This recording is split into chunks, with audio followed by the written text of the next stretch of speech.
À Madingou, dans le département de la Bouenza, la délégation de la HALC a poursuivi sa tournée de sensibilisation.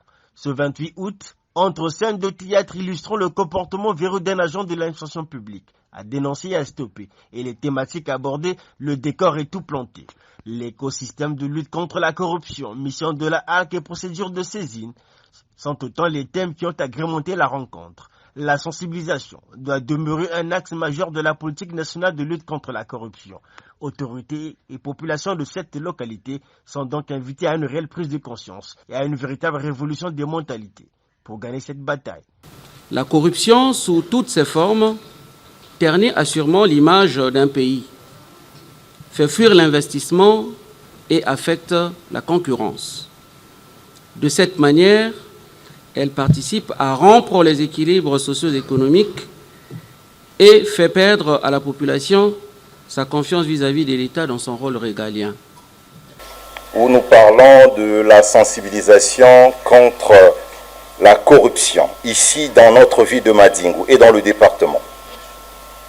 Nous devons tous, gouvernements, entreprises, sociétés civiles et autres parties prenantes, réaffirmer notre détermination à travailler de concert pour promouvoir le principe de responsabilité et de mettre fin à la corruption et à la pratique des pots de vin dans l'optique d'un monde beaucoup plus juste et équitable, je dirais d'un pays beaucoup plus juste.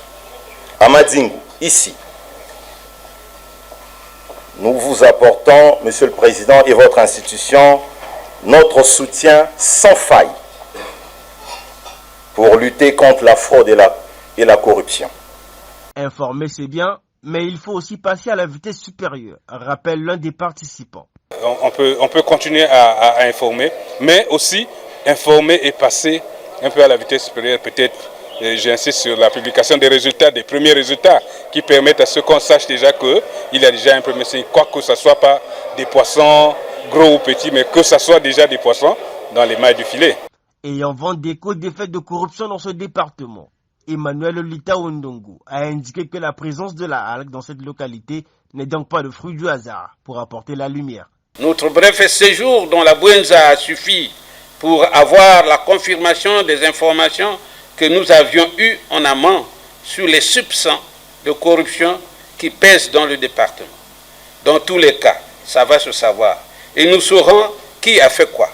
Je peux vous rassurer qu'après notre passage, nous saurons quoi faire pour en savoir plus et surtout dans le cadre de l'indice de perception de corruption du département.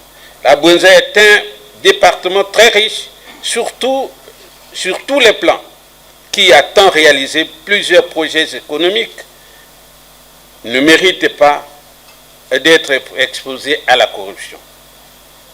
Pour dénoncer tout acte de corruption, un seul numéro vert de la HALC a appelé le 1023.